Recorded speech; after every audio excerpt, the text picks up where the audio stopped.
meltdowns, etc., just as a background of what we had.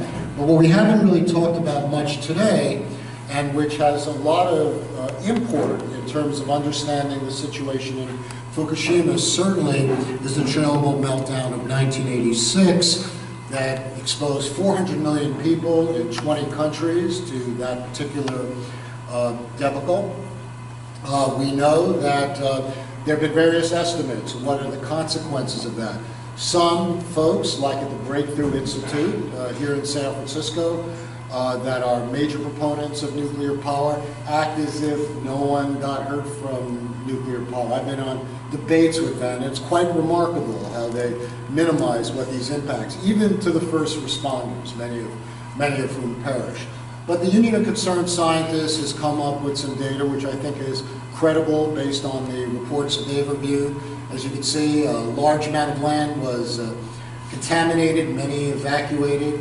As of 2005, there were 6,000 thyroid cancers that were attributable to Chernobyl, with 15 deaths from that. Also illustrating on the other side that thyroid cancer as a cancer is a rather, if it's a papillary cancer of the thyroid, not one that rapidly progresses to malignancy and can be treated, as opposed to some of the other thyroid cancers. In addition to the thyroid cancers, there's an estimated 53,000 excess cancers and 27,000 excess cancer deaths beyond the thyroid. So this has had a toll that's very significant.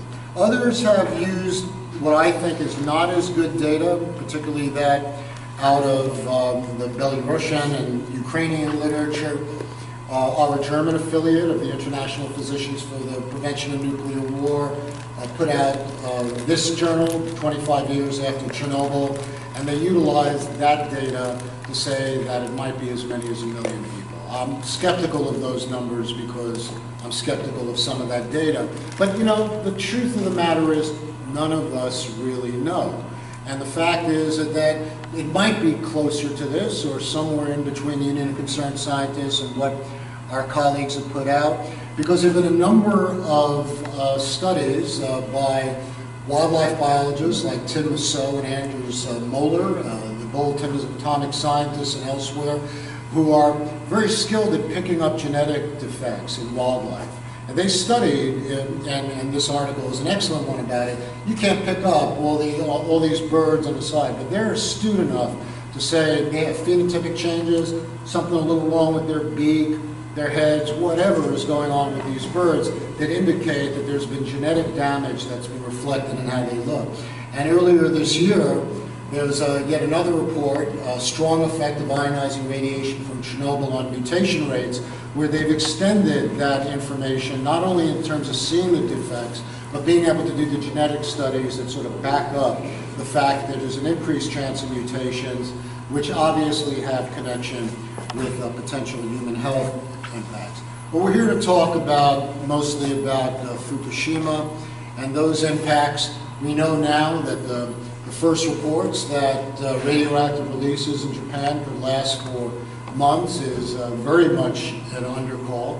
Here in the House of Labor, the ILWU Hall, we also have to think about, once again, who are the first and continue to be very exposed folks are the workers who've been involved in the cleanup.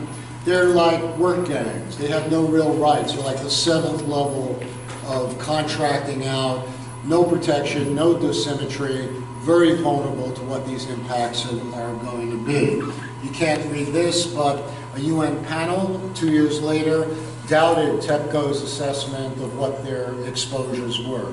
They weren't adequately documented, people didn't have radioactive badges, et cetera, and estimated that their dosages were probably on the order of at least twice as much as what was expected, which of course changed all the estimates of what the likely carcinogenic cancer-causing effects are.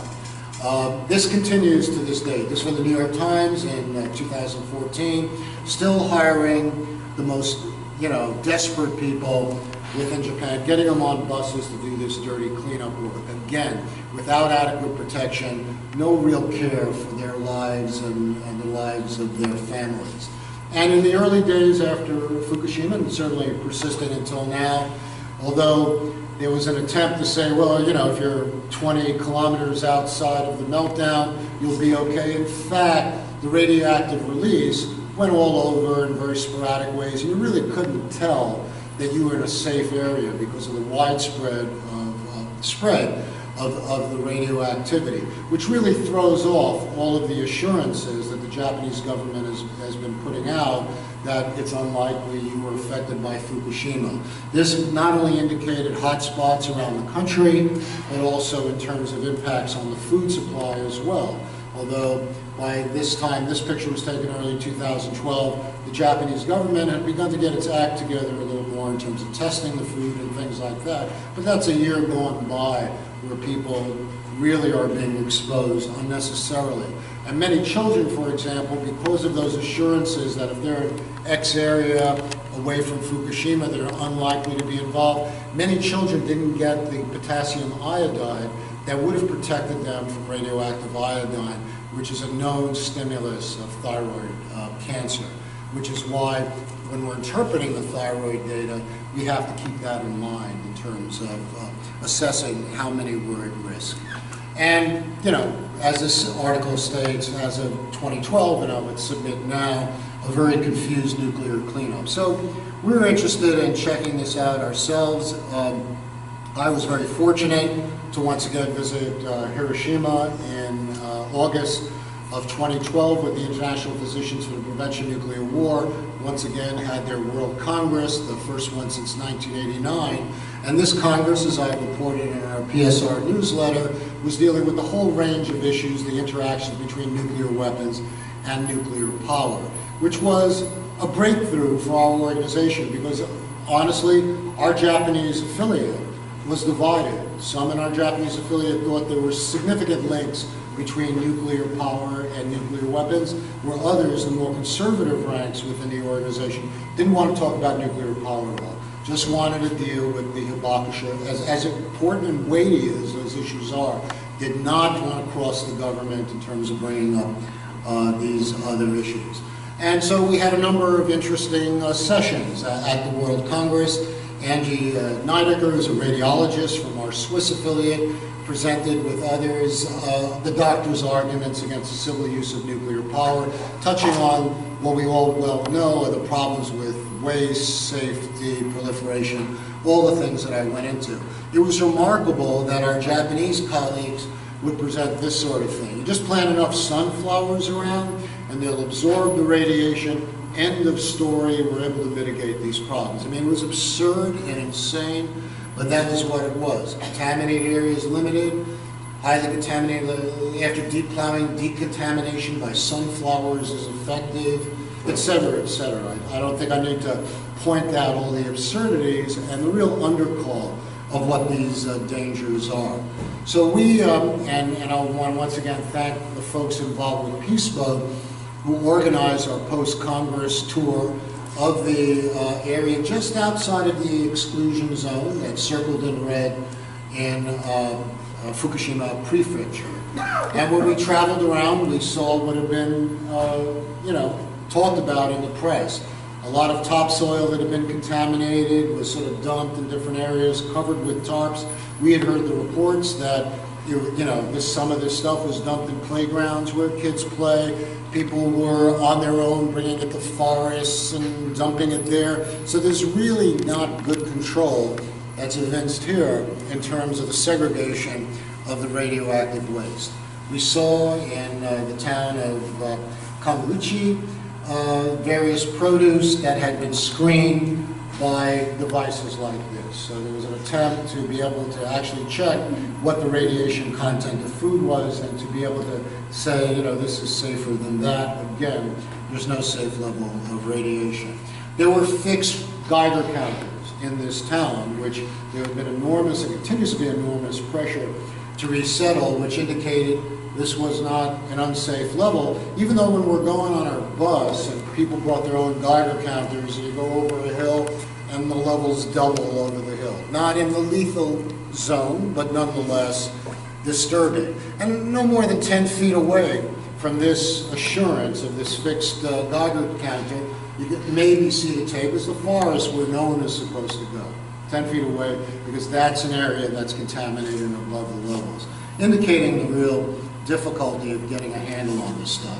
We spoke with the mayor of Convolucci, who told us about the problems, his desire to resettle the community, because what had happened, which is mirroring a demographic situation in Japan, is many old people in these places who they built houses for, the young people all left, and his desire for people to come back. He talked about discrimination against people who had to evacuate, mirrored by this article, families on the edge of a meltdown, severe mental health issues for many of the people there because of the ostracism that they suffer for being in this area. People can't get married if they're from towns in the exclusion zone. This is very disruptive and points to the larger contextual disruption that nuclear power has played beyond the radiation itself in terms of rendering the social fabric.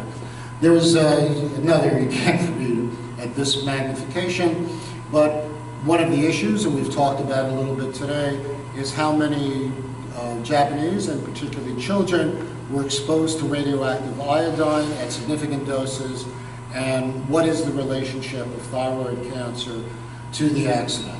And when we were done with our tour of the prefecture, we came back to Fukushima City, and we had a presentation by Dr. Suzuki, who's on the left, who's been centrally involved with the screening programs of about 350,000 Japanese children through a variety of methods illustrated here in this flow chart, where people are screened with ultrasound equipment, and from there there's a decision if they pick up nodules in the thyroid to evaluate the size and whether they look aggressive. And as a pathologist, I well know, you stick a needle in the thyroid, into the nodule, you look at the cells, and if the cells look suspicious, then you follow up with a biopsy or surgical material from the thyroid to evaluate for cancer. And that's basically been the procedure that has now been on the first wave of the screening done for the 360,000 children.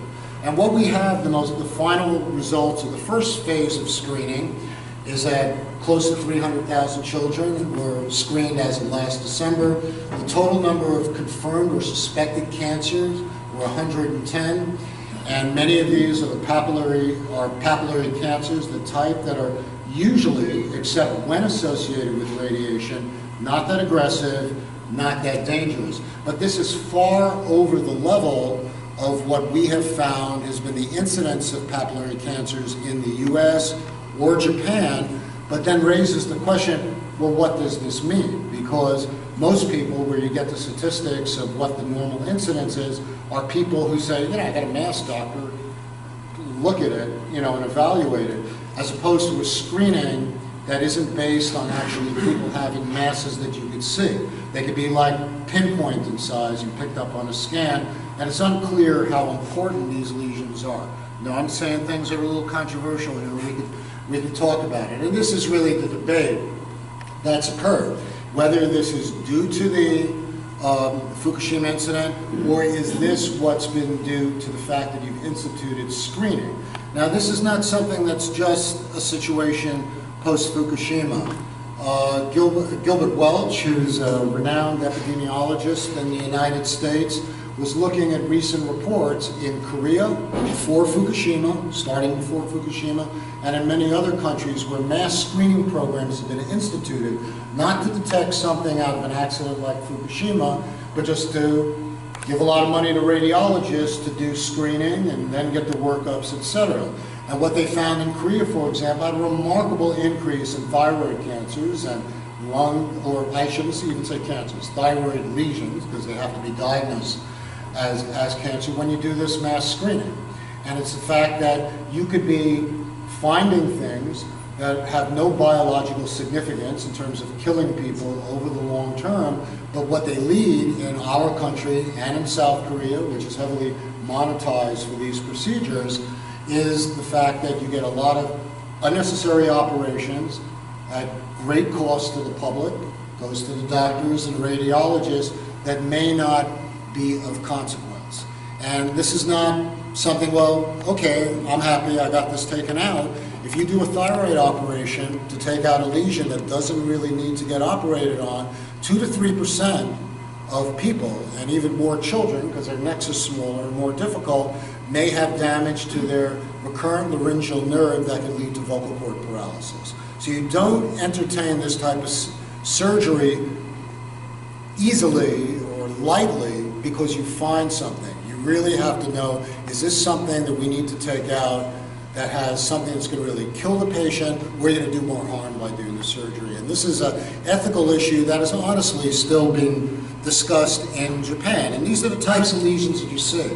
I very rarely show a pathology slide and things like this, but that little thing in the center, I mean, this is less than a millimeter. But if you pick it up, that's a thyroid cancer. It's a papillary cancer of the thyroid. But most of these, you'll find them in an autopsy and people die of other things. So if you're going to go around and start trying to carve out every one of these, unless you think it's an aggressive type of lesion, like if you can pinpoint that something is due to radiation, where they turn to be more aggressive, and in children, you really have a dilemma. And on the other side of the ledger, as opposed to the Japanese government and TEPCO wanting to say, this is all due to screening, we didn't cause any of this. There's a really good article from late December by Piers Williamson that goes through these types of arguments and challenges some of the assumptions that have allowed the Japanese authorities to sort of tread so lightly on this issue. So they always say, well, we're picking up these cancers 1, 2, 3 years after Fukushima. We know from Chernobyl that these cancers didn't show up until 4 years later. And when he examines this and comes up with some challenges in a number of issues. So you got this, so how could this be due to the radiation? Well, it turns out that the 4-year latency period that was described in Chernobyl was based on not such good data either. It turns out that the Belarusian and Ukrainian physicians didn't have ultrasounds, so they were relying on picking up cancers after they were large enough to pick up, which means they would likely not pick up cancers that were smaller that could be picked up with ultrasound. So the 4-year issue has to really be in doubt. We now know that thyroid cancers, and not all cancers, particularly in the context of radiation, can show up in children maybe 1.5 years after exposure, and in adults maybe about 2 years after. So the latency time that the Japanese are using, the Japanese authorities are using, to discount the import really has to be questioned. Williamson doesn't say, we think, we know, I don't know how many of these cancers are due to Fukushima, but you can't act like the Japanese authorities and say, can't be, because it's before 4 years. That's completely absurd. We don't have enough information yet on what were the exact, and we may never have,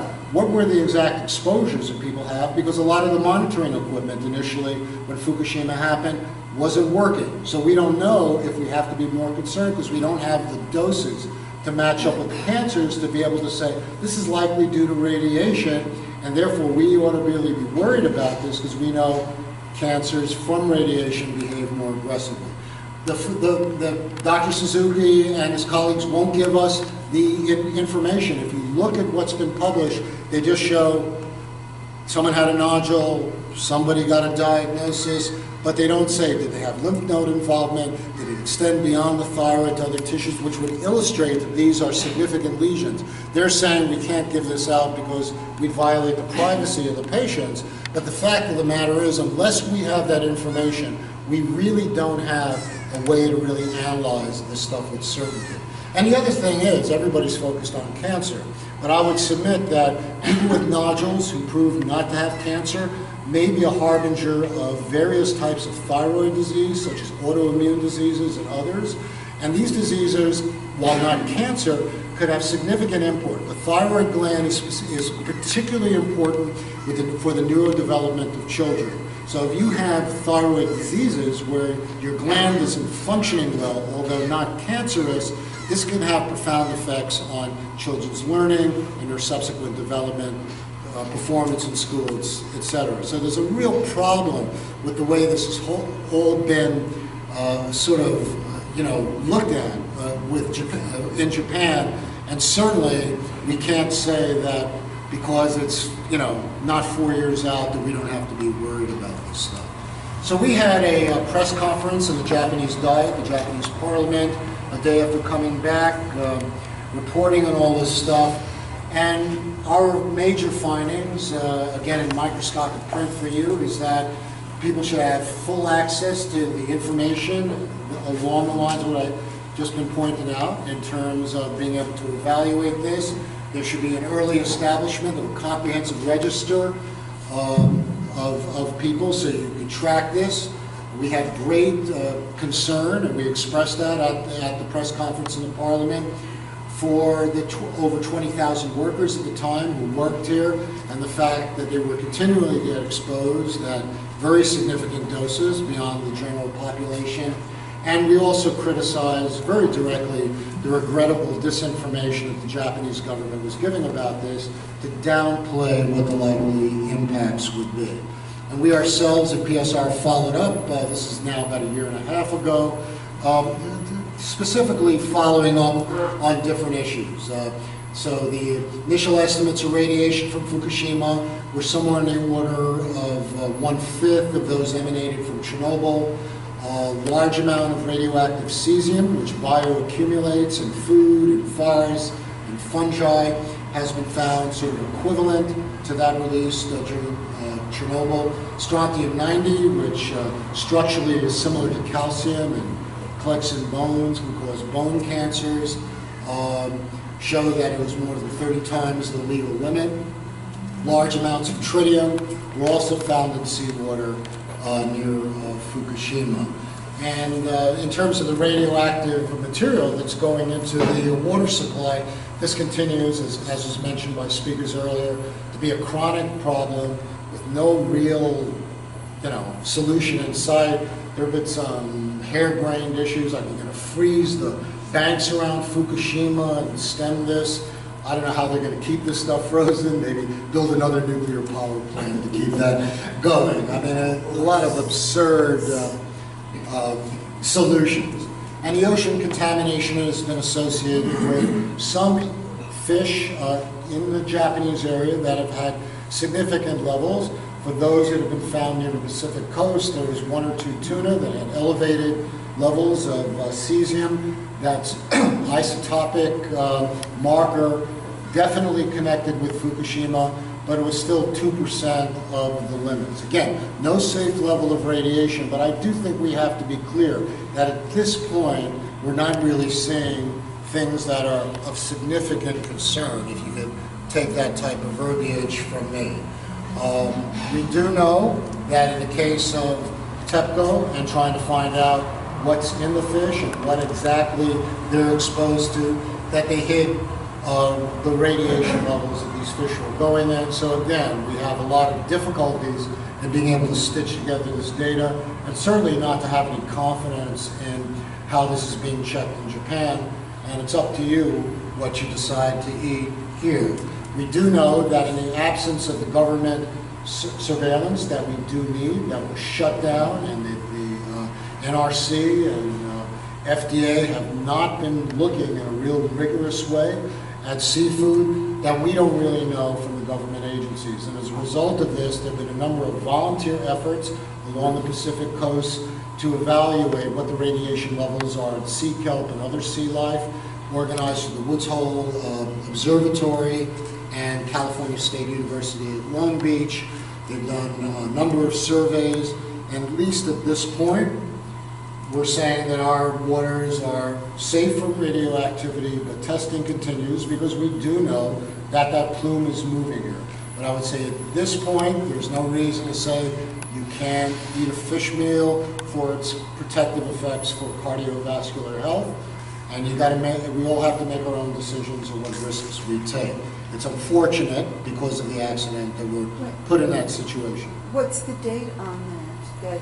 That is of August of last year. And I don't have a newer article, but in keeping in touch with people, it's pretty much the same. It hasn't really increased in a great amount. What will be in 5 years? Maybe, unless it's a clarifying question, if I can go through the talk and then we can have some Q&A, just to get through. I got a lot of stuff to go through. And despite this, as we know, the Japanese have pushed for their own nuclear renaissance, and as also was spoken to today, there's a massive effort to squelch any efforts to really measure all the aspects of the Fukushima meltdown, as well as to squelch media attention to this as well, in line with the general right-wing attitude of the government. And most recently, September of last year, Japan approved the new nuclear plan. Leak was disclosed at one this February, and the most recent data that I have from April of this year is that Japanese court rejected the bid to restart 2 nuclear reactors. So at this point, things are on hold, but we'll have to see what happens with the Japanese government, which, as we all know and has been discussed here, is pursuing a very militaristic and right-wing agenda that includes the resurgence of nuclear power. Of course, here in the United States, we face many of the same problems. Mr. Bonner underscored the fact that as we recognize that 23 nuclear plants in the United States have the same design as those that melted down in Japan.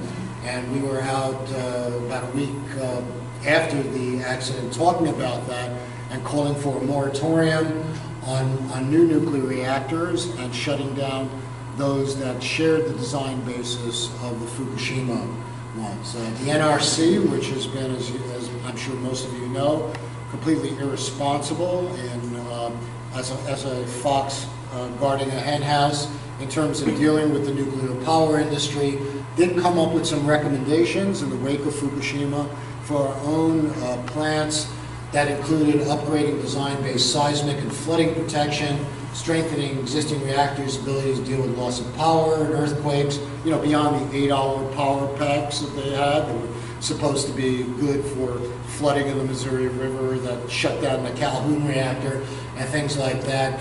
And, you know, a lot of things that on the surface are good things. If you're going to keep these reactors going, we would rather get rid of them. But nonetheless, as one would expect, the U.S. was plodding along on this. And we, as the Union of Concerned Scientists in the last flash, were also saying that none of this was moving along at all. And a year later, now we extend to arguments for even nuclear safety or bogging down. It's going to cost too much to do these things that the NRC recommended. So, hey, you know, don't bother us. Let's just fast track these things without appropriate environmental review, as the nuclear industry is now seeking to extend the life of nuclear reactors for decades, well beyond the 40-year cutoff that already was probably pretty absurd. We have other issues, as we have underscored, in terms of our ability to deal with the likely disasters of a significant accident or a meltdown in our country. We were advocating for the Japanese that they should have a 50-mile exclusion zone for our own servicemen and others in Japan. If we would advocate for the same exclusion zones here in the United States, we're talking about 108 million people who live within that radius of reactors that can go. The total, not obviously each one, but nonetheless illustrates the problems that we have here in our country. And we know from a wide variety of experiences, whether they be earthquakes or floods or Katrina, or you can go through the list, we don't have, and I can speak, being a member of the American Public Health Association, we just don't have the plans, the resources, the people to really deal with significant mass evacuations that would be needed by the up to 100 million people who live near a nuclear power reactor in our country.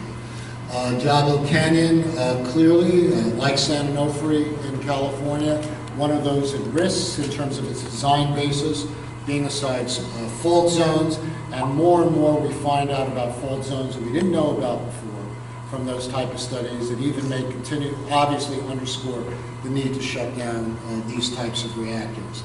PG&E has minimized the quake risks, as has been revealed by a number of whistleblowers, in terms of the real dangers that are there. But nonetheless, PG&E, as also want to thank Steve for sending this out the other day, is now sort of playing along with the federal authorities to try to get them to approve keeping Diablo Canyon going.